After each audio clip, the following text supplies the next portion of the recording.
هادي له ونشهد أن لا إله إلا الله وحده لا شريك له ونشهد أن سيدنا ومولانا محمدا عبده ورسوله أما بعد فقد قال الله تعالى في كلامه المجيد أعوذ بالله من الشيطان الرجيم بسم الله الرحمن الرحيم وَلِتُكْمِلُوا الْعِدَّةَ وَلِتُكَبِّرُوا اللَّهَ عَلَى مَا هَدَاكُمْ وَلَعَلَّكُمْ تَشْكُرُونَ صدق الله العظيم وقال نبينا محمد صلى الله عليه وسلم يا أبا بكر إن لكل قوم عيدا وهذا عيدنا أو كما قال رسول الله صلى الله عليه وسلم۔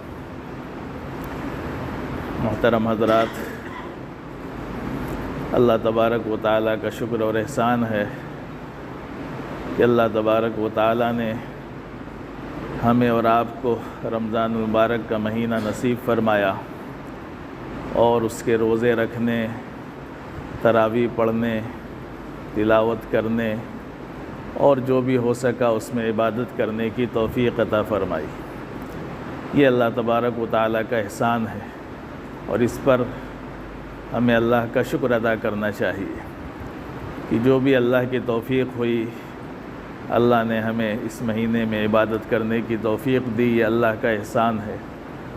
بہت سے ایسے محروم بندے بھی ہیں جن کے سامنے یہ مہینہ آیا لیکن اس میں بھی وہ اس اہم عبادت سے محروم رہے اور جان بوجھ کر کے انہوں نے اس میں کوتاہی کی، نہ روزے رکھے، نہ عبادت کی کوشش کی، تو ایسے لوگوں کے لیے بڑی محرومی کی بات ہے۔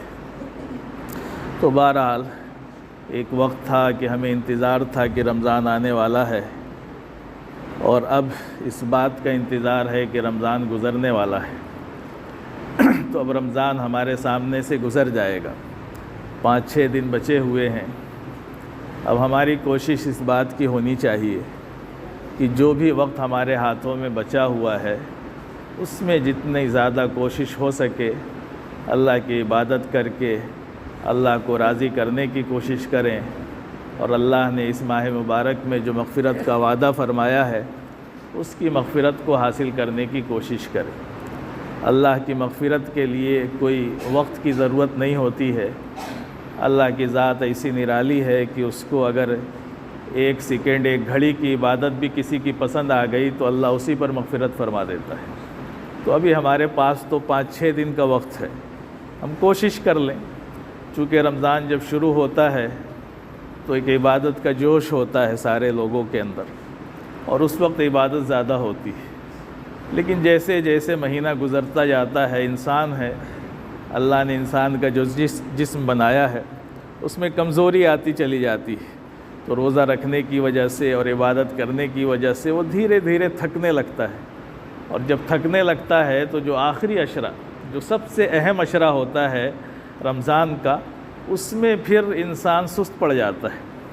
حالانکہ یہی عشرہ ایسا ہوتا ہے کہ اپنی سستی کو دور کیا جائے اور اس بات کی کوشش کی جائے کہ کہیں ایسا نہ ہو کہ ہم نے دن بھر تو کام کیا لیکن جب شام کا وقت آیا، جب مزدوری ملنے کا وقت آیا، جب اللہ کی طرف سے انعام کا وقت آیا تو ہم سوئے رہ گئے۔ تو ایسا نہیں ہونا چاہیے۔ تو کوشش کرے بندہ جتنا ہو سکتا ہے، یقیناً کمزوری آ جاتی ہے لیکن اس کمزوری کے باوجود بھی فرائض کی پابندی، فرائض میں کہیں گنجائش نہیں ہے کہ ہم فجر کی نماز چھوڑ کے سو جائیں، قضا کر دیں یا اور جو فرائض ہیں اس میں کوتاہی کریں۔ فرائض میں کوتاہی کی کوئی گنجائش نہیں ہے۔ نوافل میں کچھ کمی آ جائے کسی وجہ سے تو گنجائش ہے، حالانکہ اس میں بھی اضافہ ہونا چاہیے اس عشرے میں، اور خاص طور سے جو شب قدر کی راتیں ہیں۔ تو بہرحال کوشش کریں، اللہ تعالیٰ کوشش کرنے والوں کو بہت کچھ دیتا ہے۔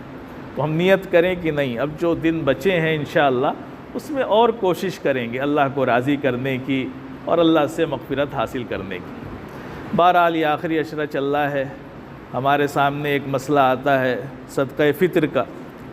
صدقہ فطر جو ہے وہ ہر صاحب نصاب پر واجب ہے، یعنی وہ لوگ جو استطاعت رکھتے ہیں، جن کے پاس اتنا مال ہے، ان کے اوپر صدقہ فطر واجب ہوتا ہے کہ وہ اپنی طرف سے اور اپنی نابالغ اولاد کی طرف سے صدقہ فطر ادا کرے۔ تو ہر شخص پر یہ واجب ہوتا ہے۔ جو بھی اس کی طاقت رکھتا ہے، صلاحیت رکھتا ہے کہ وہ جو ہے اپنی طرف سے بھی صدقہ فطر ادا کرے اور اپنی نابالغ بچوں کی طرف سے بھی صدقہ فطر ادا کرے۔ بالغ جو ہیں ان کی ذمہ داری نہیں ہوتی ہے، بالغ کی طرف سے صدقہ فطر ادا کرنا اس پر واجب نہیں ہوتا ہے۔ ادا کر دے تو اچھی بات ہے، کرتے ہیں، ہمارے یہاں ایسے ہی ہوتا ہے کہ ایک بڑا ہوتا ہے وہ سب کی طرف سے صدقہ فطر ادا کر دیتا ہے، تو اس میں کوئی حرج کی بات نہیں، لیکن واجب جو ہے اس کی اپنی طرف سے ہے اور اپنے نابالغ بچوں کی طرف سے۔ صدقہ فطر جو ہے وہ واجب ہوتا ہے عید الفطر کے دن جو طلوع صبح ہوتی ہے، یعنی جو سحری کا وقت ختم ہوتا ہے اور فجر طلوع ہوتی ہے، اس وقت صدقہ فطر واجب ہوتا ہے۔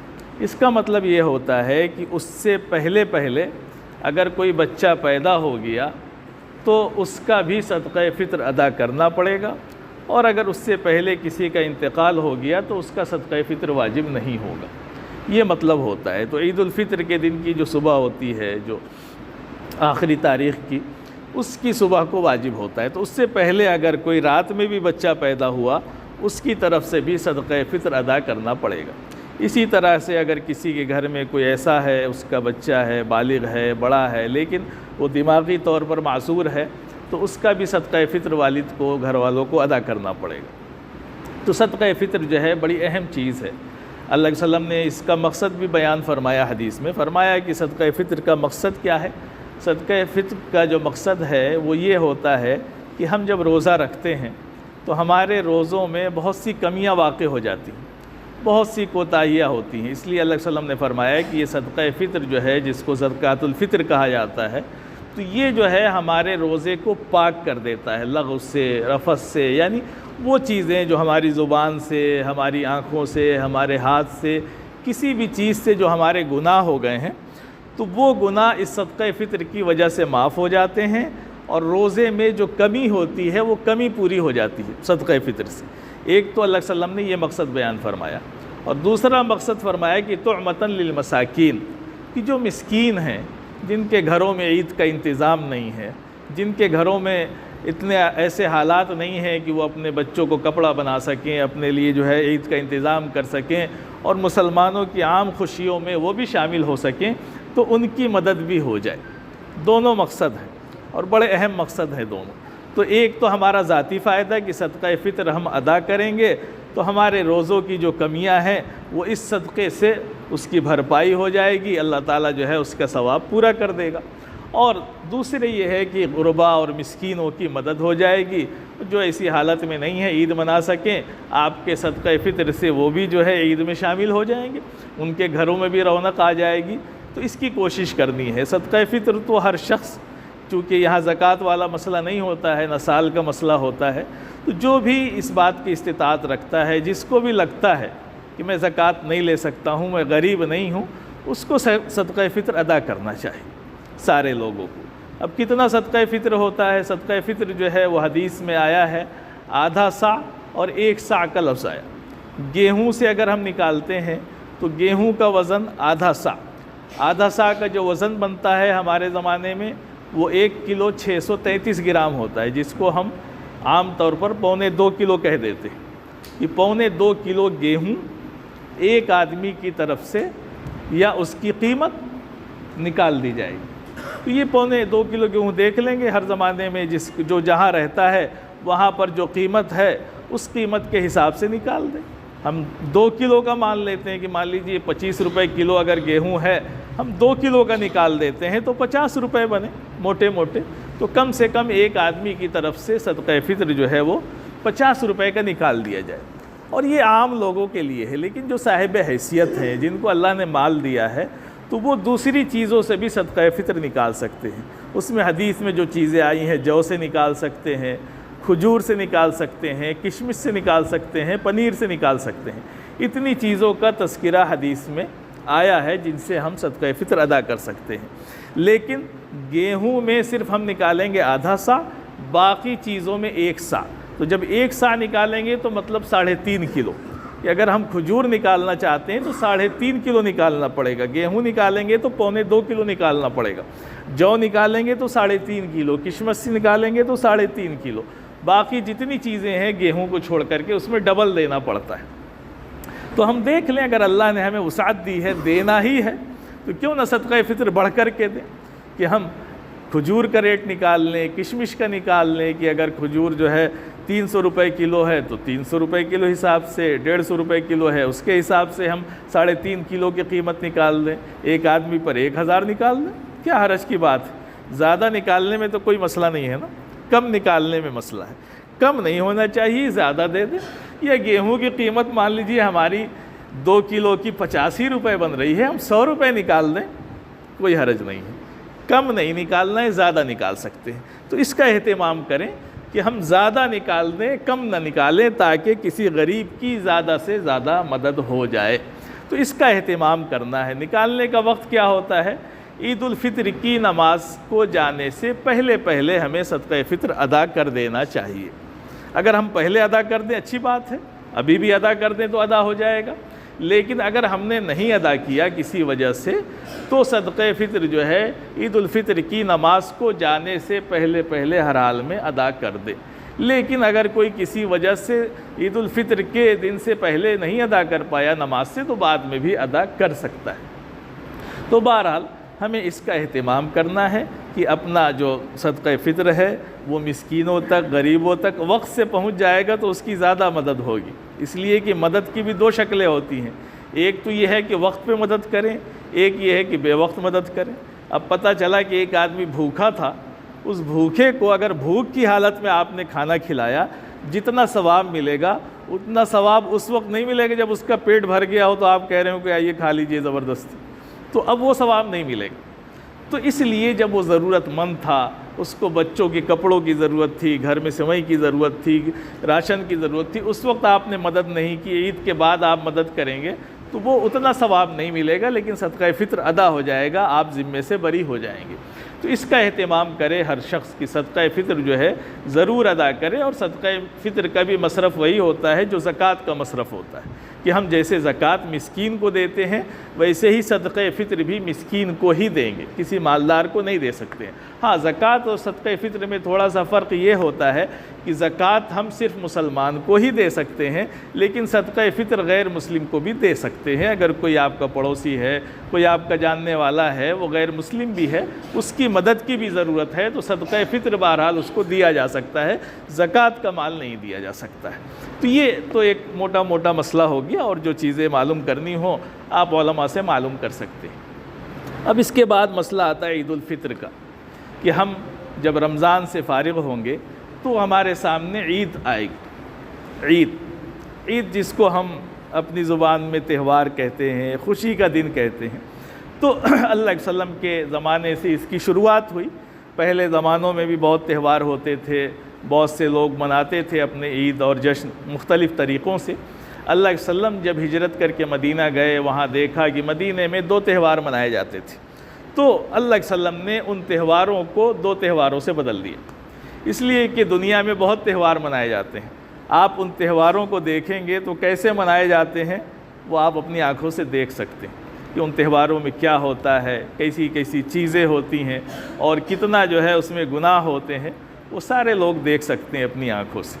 تو ہمارے یہاں تہوار بڑے پاکیزہ، بڑے صاف ستھرے ہوتے ہیں۔ ہمارے تہوار میں کسی طرح کی کسی گندگی کی کوئی گنجائش نہیں، اس لیے کہ ہمارا جو مذہب ہے دین، اس میں گندگی کی کوئی گنجائش ہی نہیں ہے کہ کوئی جو ہے جشن میں شراب پیے، گانے سنے، ڈی جے بجائے، ناچے کودے، کپڑے پھاڑے، یہ ساری چیزیں نہیں۔ بڑا صاف ستھرا، بڑا مہذب ایک آسمانی دین ہے جس کی ساری چیزیں آسمانی ہی ہیں، اس کی ساری چیزیں ایسی ہیں جو قابل احترام ہیں، جو انسانیت والی، غیر انسانیت والی کوئی چیزیں نہیں۔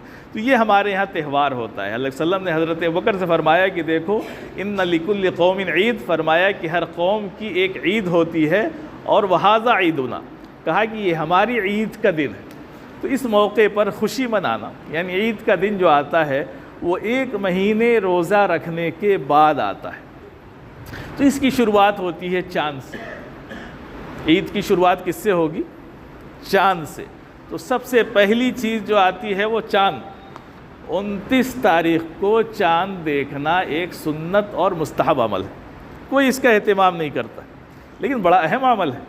سنت چاہے چھوٹی ہو یا بڑی ہو، بہرحال سنت ہے، جس کی نسبت ہمارے آقا سے ہو جائے وہ عمل چھوٹا نہیں ہوتا ہے، تو بہت بڑا عمل ہے۔ تو سب سے پہلا کام چاند دیکھنے کا اہتمام، کہ اب 29 تاریخ ہے تو افطاری اتنی دیر تک نہ کریں جتنی دیر تک روز کرتے تھے، آج مختصر افطاری کریں اور جائیں جہاں سے امید ہے چاند نظر آنے کی، وہاں چاند جا کر کے دیکھیں۔ وہ لوگ جو نہیں دیکھ سکتے ہیں، جن کی آنکھیں کمزور ہیں، وہ بھی جائیں۔ کیوں جائیں؟ اپنے آقا کی سنت سمجھ کر کے جائیں کہ ہم جائیں گے، آسمان پر نگاہ ڈالیں گے، نہیں دکھائی دے گا تو بھی کوئی بات نہیں ہے، لیکن اس سنت کو ادا کریں گے۔ تو جائیں، چاند دیکھنے کا 29 کو اہتمام کریں۔ چاند نظر آ جائے، چاند کی دعا ہے بڑی مشہور، بڑی چھوٹی سی دعا ہے، اللہم احل علینا بالامن والایمان والسلامتی والاسلام ربی وربک اللہ۔ چھوٹی سی دعا ہے، پڑھ لیں، موبائل میں دیکھ لیں کہ نئے چاند کی دعا، اس میں آپ کو نظر آ جائے گی۔ عربی میں پڑھ سکتے ہیں پڑھ لیں، نہیں پڑھ سکتے ہیں اپنی زبان میں پڑھ لیں، اردو میں پڑھ لیں، ہندی میں پڑھ لیں، بنگلہ میں پڑھ لیں، جس زبان میں آپ پڑھ سکتے ہو پڑھ لیں۔ آپ کہہ دیں کہ اللہ یہ جو نیا چاند نظر آیا ہے نا، تو یہ تیرا نیا چاند ہے، اس کو ہمارے لیے امن کا، سلامتی کا اور ایمان کا ذریعہ بنا دے۔ اور اللہ علیہ وسلم نے مخاطب کر فرمایا کہ ربی و ربک اللہ، کہ اے چاند تیرا بھی رب اللہ ہے، میرا بھی رب اللہ ہے۔ ہم چاند کی پوجا نہیں کرتے ہیں، سورج کی پوجا نہیں کرتے ہیں، چاند تو صرف ہمیں تاریخ بتاتا ہے، وہ اللہ کے حکم سے نکلتا ہے۔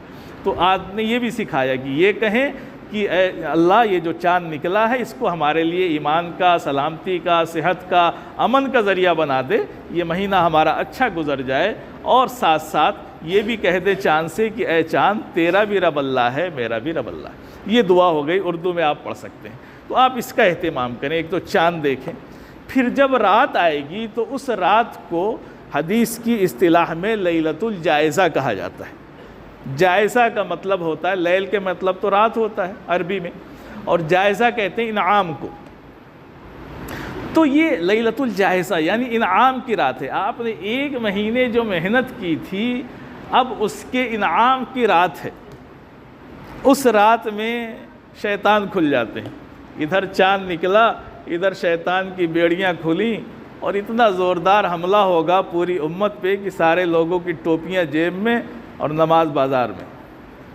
تو بس حملہ ہوگا فوراً شیطان کا۔ آپ دیکھیں گے کیسے ماحول بدلتا ہے۔ ابھی شیطان بند ہے نا، تو کتنا سکون ہے، آپ کو بھی سکون ہے، سب کو سکون ہے۔ لیکن جیسے ہی چاند نکلے گا، ادھر چاند نکلا، ادھر شیطان جو قید تھے وہ کھلے اور حملہ ہوا، آپ دیکھیں گے کہ مغرب میں جتنے لوگ تھے عشاء میں اس کے آدھے بھی نہیں ملیں گے، اور فجر میں تو غائب ہی ہو جائیں گے۔ نہیں، تو یہی تو شیطان کے حملے سے ہمیں بچنا ہے۔ ایک مہینہ اسی کی تو مشق کی تھی کہ تقوی آ جائے، شیطان کے حملے سے بچنے کا ہمارے اندر جو ہے ایک کہہ لیجیے صلاحیت اور طاقت پیدا ہو جائے۔ تو اس رات کو بڑا خیال رکھنا ہے کہ مغرب کی نماز کے بعد چاند دیکھنے کے بعد ہم آزاد نہیں ہوئے، شیطان آزاد ہو گئے۔ ہم تو اللہ کے غلام، اس کے رسول کے غلام کل بھی تھے، آج بھی ہیں اور مرتے دم تک رہیں گے۔ تو ہم شیطان کے غلام نہیں ہیں کہ ہم جو ہے ٹوپی اتار کے اور نماز چھوڑ دیں۔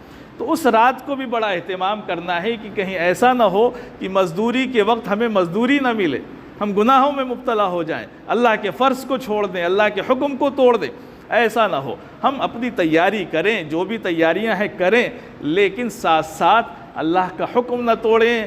رات بھی آئے گی، بڑی قیمتی رات ہوگی۔ روزانہ سحری میں اٹھتے تھے، آج بھی آپ اٹھ جائیں اسی وقت۔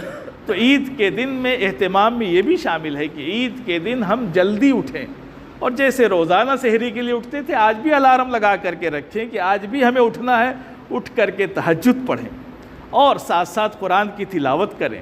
گھر کے سارے بچوں کو جگائیں، عورتوں کو جگائیں، سب اہتمام کریں، تلاوت کریں کہ آج آخری دن ہے، اللہ ہم تجھ سے لے کر کے رہیں گے، جو تو نے وعدے کیے تھے ایسا نہ ہو کہ ہماری کوتاہی کی وجہ سے وہ وعدے چھوٹ جائیں ہم سے، اس کو لینا ہے اللہ سے رو کر کے۔ تو یہ آخری رات بہت قیمتی ہے، تو لیلۃ الجائزہ کا پورا انعام ہمیں حاصل کرنا ہے اللہ سے انشاءاللہ۔ تو ہمیں اس کی کوشش کرنی ہے کہ ہم اس رات کو ضائع نہ ہونے دیں، تہجد کے وقت اٹھ جائیں۔ چلیے تہجد کے وقت نہیں اٹھے تو کم سے کم سارے لوگ اس بات کا اہتمام تو ضرور کریں کہ فجر قضا نہ ہو، فجر قضا نہ ہو۔ عید کا تو بڑا اہتمام ہے، بڑی تیاری ہے، بڑی خوشی ہے، لیکن فجر کی کوئی خوشی نہیں ہوتی۔ عید کی نماز واجب ہے۔ عید کی نماز کیا ہے؟ واجب ہے۔ اسی لیے آپ دیکھیں کہ عید کی نماز چھوٹ گئی تو گئی، ختم۔ آپ سفر میں تھے، کہیں پھنس گئے، نہیں پڑھ سکے عید کی نماز، تو اب کیا اس کی دوبارہ جماعت ہوگی؟ نہیں ہوگی، ختم۔ اس لیے کہ وہ ایک وقتی چیز تھی۔ لیکن فجر تو بالغ ہونے سے لے کر موت تک فرض ہے، وہ چھوڑ دیں، یعنی فرض چھوڑ دیں اور واجب کے لیے رگڑا ہی کر رہے ہیں، اتنی تیاری کر رہے ہیں، بڑی کوتاہی کی بات ہوتی ہے۔ جس طرح ہمارے یہاں ہوتا ہے نا کہ فرض چھوڑ کر کے تراویح میں لگے ہوئے ہیں، تراویح سنت اور ظہر اور عصر اور مغرب اور عشاء تو فرض ہے، تو اس کی پرواہ نہیں اور تراویح کے لیے جان دیے پڑیں، تو یہ بڑی کوتاہی کی چیز ہوتی ہے کہ بڑی چیز کو چھوٹا اور چھوٹے کو بڑا بنا دیتے ہیں۔ تو فجر فرض ہے، فجر نہ چھوٹے ہماری، بعد میں عید کی نماز کیسے چھوٹے گی؟ وہ تو نہیں چھوٹے گی۔ تو اہتمام کریں کہ ہم جلدی اٹھیں گے اور فجر کی نماز جماعت سے پڑھیں گے، اور پھر اس کے بعد اہتمام کریں۔ اب عید کا مسئلہ آتا ہے، جب آپ نے فجر کی نماز پڑھ لی تو عید کی تیاری ہوتی ہے، اس میں غسل کرنا ہے، مسواک کرنا ہے، اچھے کپڑے پہننے ہیں، خوشبو لگانا ہے، یہ ساری چیزیں سنت اور مستحب میں آتی ہیں کہ ہم ان سارے کاموں کو کریں، غسل کر لیں۔ اب اس میں کپڑوں میں اچھے کپڑے کا مسئلہ ہے، اور اچھے کپڑے کا مطلب صاف کپڑے ہونے چاہیے، کوئی نئے کپڑے ضروری نہیں ہیں، کہیں ایسا نہیں آیا کہ نئے کپڑا پہننا عید کے دن ضروری ہے۔ اتنا اہتمام عید کے دن نئے کپڑوں کا ہو گیا کہ اتنا اہتمام تو نماز کا بھی نہیں ہوتا ہے، لوگ نماز میں پیچھے پہنچتے ہیں اور کپڑے میں زیادہ لگے رہتے ہیں۔ تو یہ کپڑا اپڑا کوئی چیز نہیں ہوتی میرے بھائیوں، اور اس وقت تو امت پر ایسے حالات چل رہے ہیں کہ ہم کیا نئے کپڑے پہنیں۔ صحیح بات تو یہ ہے کہ ہمیں نئے کپڑے تو پہننے ہی نہیں چاہیے۔ آپ فلسطین کے حالات دیکھ لیں، جہاں بچے بھوکے مر رہے ہوں، جن پر گولیاں اور بم برس رہے ہوں، جن کو ایک وقت کا کھانا مل جائے تو ان کے چہرے کھل اٹھتے ہوں، اور جو اتنی مجبوری کی حالت میں ہمارے بھائی اور بہنیں اور بچے زندگی گزار رہے ہیں، ہم کیا خوشی منائیں گے عید کی؟ لیکن ٹھیک ہے، اللہ نے ایک دن دیا ہے، ہم جتنا بھی ہو سکتا ہے ان کو یاد رکھتے ہوئے عید منائیں گے۔ تو ہمارے لیے کوئی ایسا وہ نہیں ہے کہ بہت نئے کپڑے ہوں، بہت نئے جوتے ہوں۔ ہاں، بچوں کے لیے ٹھیک ہے، بچے معصوم ہوتے ہیں، چھوٹے ہوتے ہیں، ان کے لیے تیاری کرائیں، ان کے نام پر خوشیاں منائیں، ان کو خوش رکھیں۔ لیکن ہم تو بڑے ہیں، ہم ان کے غموں میں شریک ہیں، یا ہمارے ملک کے جو حالات ہیں جیسے غم کے حالات ہیں، تو ہم تو بہرحال اس چکروں میں زیادہ نہ پڑیں، اللہ کو راضی کرنے کے چکر میں پڑیں۔ کپڑے پرانے ہوں، پھٹے ہوں تو بھی ہماری عید صحیح ہو جائے گی، لیکن ہم اللہ کو راضی کرنے کی فکر کریں، تو اس کا اہتمام کریں۔ تو یہ 4 چیزیں کر لیں، غسل کریں، اچھے کپڑے پہنیں، خوشبو لگائیں، مسواک کریں۔ اس کے بعد عید کی نماز کو جانے سے پہلے ایک مستحب عمل یہ ہے کہ ہم کچھ میٹھا کچھ کھا کر کے جائیں۔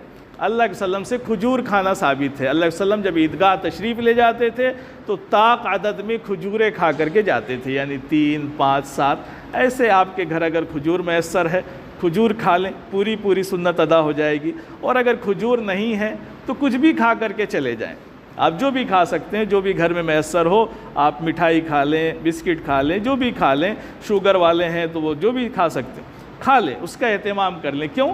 مقصد جو ہوتا ہے ایک ایمان والے کا اللہ اور اس کے رسول کی اطاعت۔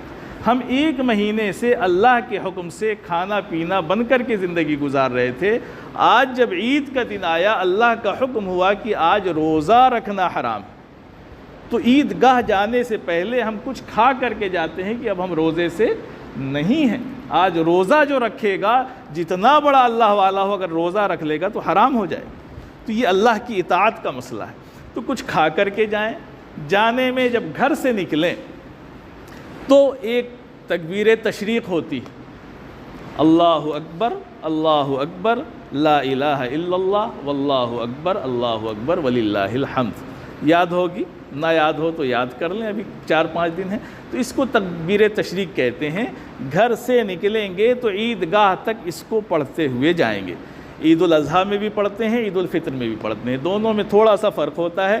جب عید الفطر میں جائیں گے تو آہستہ پڑھتے ہوئے جائیں گے، عید الفطر میں جائیں گے تو زور سے پڑھتے ہوئے جائیں گے کہ گلیاں گونج جائیں، بس اتنا فرق ہوتا ہے۔ تو جب ہم تیاری ہو گئی، ساری چیزیں ہو گئیں، کچھ میٹھا کھا لیا، پھر گھر سے نکلیں گے تو ہم اللہ اکبر، اللہ اکبر، لا الہ الا اللہ، واللہ اکبر، اللہ اکبر، وللہ الحمد، اس کا ورد کرتے ہوئے جائیں گے. کوئی راستے میں مل گیا، سلام دعا ہو گئی، اچھی بات ہے، لیکن باتوں میں نہ لگیں دنیا کی. اسی کو پڑھتے ہوئے جائیں، اپنے بچوں کو بھی کہیں وہ بھی پڑھتے ہوئے جائیں، تو سارے لوگ اس کا اہتمام کرتے ہوئے عیدگاہ جائیں. عیدگاہ میں جا کر کے اب ظاہر سی بات ہے امام صاحب نماز پڑھائیں گے، وہ ساری چیزیں آپ کو بتا دیں گے. اس کے بعد خطبہ سنیں. خطبہ سننے کے بعد جب ختم ہو جائے تو پھر ہم اپنے گھروں کو واپس آئیں گے. تو اس میں ایک سنت طریقہ یہ ہے کہ جانا ایک راستے سے ہے، واپس دوسرے راستے سے آنا ہے. اللہ علیہ وسلم نے اس کی ہدایت فرمائی ہے، تو یہ بھی سنت ہے. تو جائیں ایک راستے سے، واپس آئیں دوسرے راستے سے. ممکن ہو تو، ناممکن ہو ایک ہی راستے سے تو کوئی حرج نہیں ہے نا. شریعت میں کوئی جبر نہیں ہے، جہاں ممکن ہو وہیں کر سکتے ہیں، جہاں ناممکن ہو کوئی مسئلہ نہیں. تو ان تمام چیزوں کے ساتھ کریں، اپنے لیے دعا کریں، اپنے گھر والوں کے لیے، پورے اپنے ملک کے لیے، امن کے لیے، پوری دنیا کے مسلمانوں کے لیے دعائیں کریں. خوب اہتمام کریں. یہ امن کا پیغام ہے، امن کا پیغام دیں. ہماری طرف سے کوئی ایسا عمل نہ ہو جس سے کسی کو تکلیف ہو. اسلام اس سے بالکل منع کرتا ہے. غیروں کے ساتھ اچھا سلوک کریں. پولیس والے آئیں ان کے ساتھ اچھا سلوک کریں، ان کے ساتھ خوب اہتمام کریں. ہم اپنی طرف سے ساری اچھائیوں کو کریں جو ہم سب کے آقا جناب محمد الرسول اللہ صلی اللہ علیہ وسلم کی تعلیمات ہے. اس پر عمل کریں انشاءاللہ. اللہ تعالی ہمیں اس کا پورا اجر عطا فرمائے.